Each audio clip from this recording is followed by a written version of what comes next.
छोड़ा करे। परिवार का जो मुखिया ही नहीं परंतु माता बच्चे भी दान देना केवल धनवान के लिए ही नहीं है, यह गरीब के लिए भी है। इसमें केवल राशि और मात्रा का ही अंतर हो सकता है। जो अमीर है जो ज्यादा दे सकता है, गरीब कुछ तो दे सकता है। ये नहीं कि घर का मुखिया ही दान देगा जो कमाई करता है। लिखा है माता भी बच्चे भी परमेश्वर के लिए कुछ व्यक्तिगत रूप से उसके लिए कुछ देते हैं। Hallelujah, hallelujah. मैं आपको एक सच्ची गवाही सुनाता हूं। एक बहुत ही गरीब किसान था, उसकी जो औरत थी वो प्रभु को चाहती थी कुछ ना कुछ देना। उसने एक नियम बनाया, अपने घर में नियम लागू कर दिया। वो कम खाने लग गया, मतलब कम खर्चा करके कम पैसे में कम अपना घर के खर्चे करने, क्योंकि उसमें से बचा के वो प्रभु को देने लग गया। रजीब बहन वालों, परमेश्वर ने उस बहन को उसके परिवार को बहुत आशीष दिया। हालेलुया। फिर बरकतों की वर्षा खुद किया जब हम परमेश्वर के लिए देते हैं। अपनी अपनी आमदनी के अनुसार जब हम देते हैं कि पुराने नियम में व्यवस्था के अधीन में दशमांश दिया करते थे वो लोग, अपनी आय का 10वां हिस्सा। लेव्या व्यवस्था पढ़िए जरा, लेव्या व्यवस्था उसका 27 अध्याय उसकी 30 आयत पढ़े।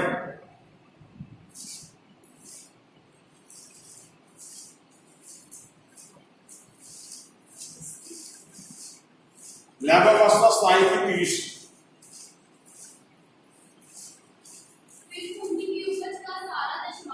फिर भूमि की उपज का सारा दशमांश, चाहे भूमि का बीज हो, चाहे उसका फल हो,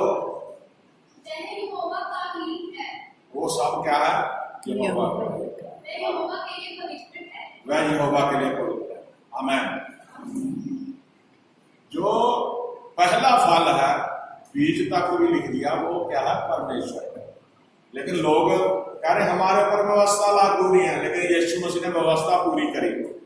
जब यीशु मसीह अपने चेलों के साथ थे तो किसी ने आके कहा कि क्या आपका गुरु राजा को कर नहीं देता? तो यीशु मसीह ने पतरस से कहा जा मच्छी पकड़, उसके मुख में से एक सिक्का निकलेगा, उस सिक्के को निकाल के मेरा और अपना कर दे दे। बोलो हालेलुया। हमारे गुरु ने किया, वो महान परमेश्वर, उसे क्या जरूरत थी कर देने की, लेकिन उन्होंने भी दिया। 2-3 आयतें पढ़ेंगे, लास्ट में हम पहुंच गए वचन के। खुशी से देना, प्रसन्नता पूर्वक देना चाहिए, गुड़ गुड़ के नहीं।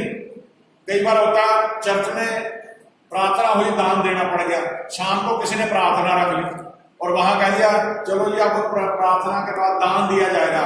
मन में बोला सवेरे तो चर्च में डाला था, फिर ये थैली लेके आ गए। कुड़ कुड़ के नहीं, खुशी से दान देना। चाहे 10 बार प्रार्थना हो, आपको देना है कुछ ना कुछ परमेश्वर। दूसरा ग्रंथियों पढ़िए जरा, प्रसन्नता पूर्वक देना है। दूसरा ग्रंथियों 9 अध्याय उसके 7 आयत पढ़ो।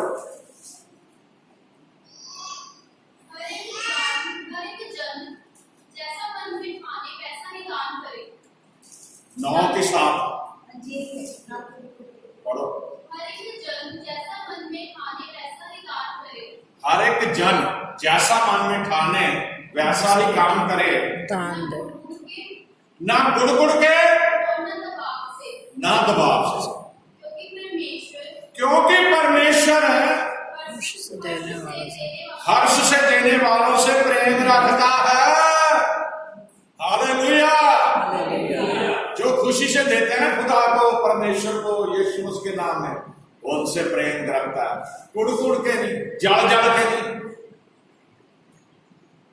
स्पष्ट पढ़ लिया, सुना सभी ने? दोबारा सुना दे बेटा, पढ़ो दोबारा। हर एक जन, यहाँ धरती के सभी लोग आ गए। जैसा मन में ठाने वैसा ही दान करे। मन ने ठान लिया कि मैंने परमेश्वर घर में ये देना है, अपने मन में, बाद में मुकर जाए, ऐसा नहीं। जो देना है वो देना ही है। कुड़ के, और ना दबाव से, ना किसी के दबाव में आकर। क्योंकि परमेश्वर हर्ष से देने वालों से प्रेम रखता है। परमेश्वर हर्ष से देने वालों से प्रेम रखता है। बोलो हालेलुया। हालेलुया। खुशी से देने वालों से प्रेम रखता है, कुड़ के नहीं, मजबूरी समझ के नहीं। हालेलुया।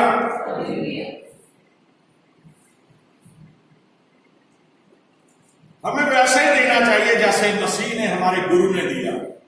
उसने अपना सब कुछ दे दिया, यहां तक कि अपना जीवन भी दे ही दिया। आमीन आमीन। बलिदान के रूप में दीजिए। दूसरा करंथियों 8:2, उसके बाद एक आयत और पढ़ेंगे जो आज, उसके बाद आज का वचन पूरा है। दूसरा करंथियों 8:2, कलेश की बड़ी परीक्षा में उनके बड़े, उन्होंने भारी कलेश की कंगालपन में भी दिया। दोबारा पढ़िए। कलेश की बड़ी परीक्षा में उनके बड़े आनंद और भारी कंगालपन में उनकी उदारता बहुत बढ़ गई। हाँ, हालेलुया। बाइबल में लिखा है कि विधवा थी जिसके पास सिर्फ 2 दमड़ियां थी, जो उसका सारा खाने पीने का सोर्स था। उसके बाद उसके पास कुछ नहीं था, ना उसके बैंक में कुछ था, जो जैसे जो उदाहरण दे रहा हूं, ना यानी उसके घर में कुछ था। उसके पास वही 2 दमड़ियां थी। उसने वो भी परमेश्वर के हैकल में जाके चंदे में चढ़ा दी। हालेलुया। उसने नहीं सोचा कि मैं शाम को क्या खाऊंगी, उसने नहीं सोचा कि मुझे मेरे पास कुछ भी नहीं रहेगा, बल्कि उसने जो कुछ भी था वो भी परमेश्वर को दे दिया। बोलो हालेलुया। हालेलुया। अब मेरे अजीज बहन भाई, देने का प्रतिफल भी मिलता है। मत्ती 6:20 पढ़ दीजिए, उसके बाद एक आयत पढ़ेंगे, सारा वचन पूरा हो जाएगा। मत्ती 6:20। परंतु अपने लिए स्वर्ग में धन इकट्ठा करो, परंतु अपने लिए स्वर्ग पर धन इकट्ठा करो। यीशु मसीह कह रहे हैं, जहाँ ना तो कीड़ा जहां ना तो कीड़ा, और ना कोई काई बिगाड़ती है, ना कोई काई बिगाड़ती है, और जहाँ चोर रासेन लगा, ना जहां चोर सेंध लगा सकता है, और ना चुराते हैं। ना चुरा सकता है। हालेलुया। अपने लिए स्वर्ग के ऊपर धन इकट्ठा करो। जब आप परमेश्वर के राज्य को बढ़ाने के लिए धरती पे देंगे, जिस दिन आप इस धरती से चले जाएंगे, जो आपने बीजा है वही स्वर्ग में आपको मिलेगा। जो लोग छुपा छुपा के धन रखते हैं घर में या बैंकों में, यहीं रह जाएगा जब मर जाएंगे, या फिर कीड़ा खा जाएगा। लिखा उस समय के बाद वही लोग जमीन खोद के दबा देते थे अपना धन। यीशु मसीह क्या कहा? स्वर्ग के ऊपर धन इकट्ठा करो। स्वर्ग के ऊपर धन इकट्ठा कैसे करेंगे? जब आप ईमानदारी से परमेश्वर को देंगे, वो आपका लेखे में लिखा जाएगा। जिस दिन आप परमेश्वर के पास स्वर्ग में जाएंगे, वो धन आपका वहां जमा हो जाएगा। Hallelujah hallelujah. अब बाइबल ये बताती है, परमेश्वर का हुक्म है कि तुम अपने कमाई में से दो। मलाकी नबी की पुस्तक लास्ट में पढ़िए, उसका 3 अध्याय, उसकी 10 आयत पढ़ दो। मलाकी 3:10। सारे दशवांश भंडार में ले आओ। हाँ, यहाँ क्या है? सारे दशवांश भंडार में ले आओ, कि मेरे भवन में भोजन वस्तु रहे, कि मेरे भवन में भोजन वस्तु रहे।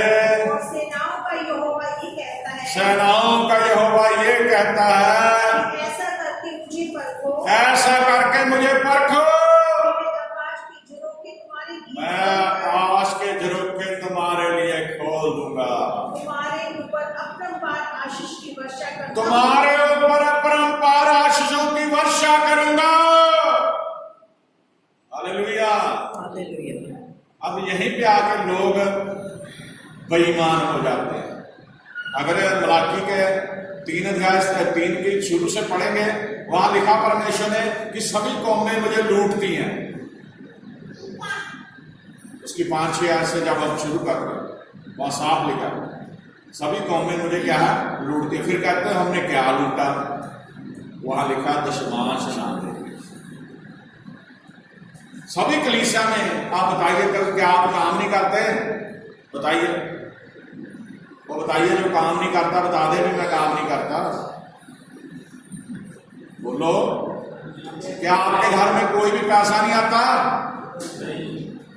फिर जरूरी है सबसे पहले परमेश्वर का हिस्सा निकालना। चाहे आपको 100 रुपए का बेनिफिट हुआ, 10 रुपए परमेश्वर के हैं। आप 10,000 लेके आते हो, 1,000 रुपया परमेश्वर का है। आप लाख रुपया लेके आते हो, 10,000 परमेश्वर का है। यानी कि 10वां हिस्सा देना है। एक भाई ने उसकी गवाही लिखी है, पहले उसने सुन के बचत प्रभु का दान देने की आशीष के बारे में सुन के उसने 10वां हिस्सा देना शुरू करा। उसको इतनी बरकत परमेश्वर दी, जो अभी हमने पढ़ा कि मैं आसमान के झरोखे खोल कर तुम्हें बरकत आशीष दूंगा और आशीषों की अपरंपार वर्षा करूंगा। और उसने फिर 20% देना शुरू कर दिया। 10 की बजाय 20 देने लगा। इतना प्रभु ने उसको बरकत दी।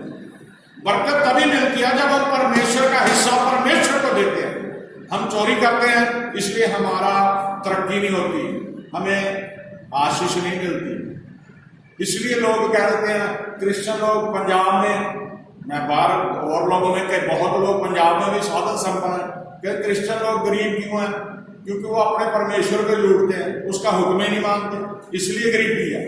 चाहे आप 1,000 रुपया कमाओ, लेकिन परमेश्वर का देना है पहले ईमानदारी से। दोबारा पढ़ दीजिए इसको, 3 की 10 को। सारे दशमांश भंडार में ले आओ, सारे दशमांश भंडार में ले आओ, कि मेरे भवन में भोजन वस्तु रहे। मेरे भवन में भोजन वस्तु रहे। और सेनाओं का यहोवा ये कहता है, और सेनाओं का यहोवा यूं कहता है कि ऐसा करके मुझे परखो, ऐसा करके मुझे परखो। वो कहना मुझे आजमाओ कि मैं आकाश के झरोखे तुम्हारे लिए खोलकर, मैं आकाश के झरोखे तुम्हारे लिए खोलकर तुम्हारे ऊपर अपरंपार वर्षा करता हूँ, तुम्हारे ऊपर अपरंपार वर्षा करता हूँ कि नहीं। कि नहीं। आजमाओ।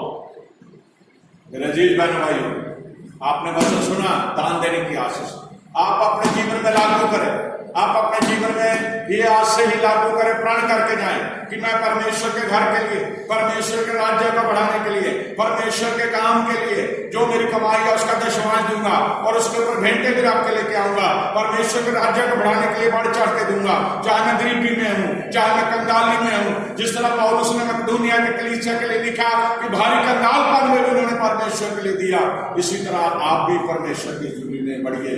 परमेश्वर आपको बहुत सारी आशीष। आमीन।